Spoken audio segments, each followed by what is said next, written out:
Because you see, the Egyptians symbolize your past.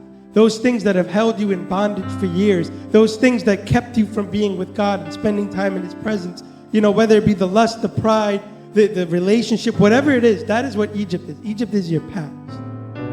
And the promised land is the great future that God has called you to. Amen? But in between Egypt and the promised land, there is this place called the wilderness. And this is symbolic of the journey that we as Christians must go on to get rid of everything that we once knew and to now come into what God has for us. Amen? But you see, so many people get out of the Egyptian bondage, the thing that has held them back for years, the thing that has kept them oppressed and repressed, and then they just stay there and they never walk into the wilderness. But you see, as we learned last week from Pastor Harry, we are called as Christians to walk.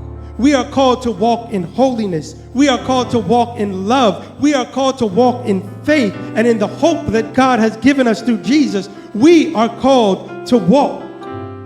Today I want to preach from the subject of walking in the wilderness, because so many people get stuck at the point where they just become free and then never journey into the wilderness. And we can't afford for this to happen to us, amen? No longer can we afford to be innocent bystanders while the devil runs rampage on our earth. No longer can we afford to allow the enemy to occupy territory that he has given to us.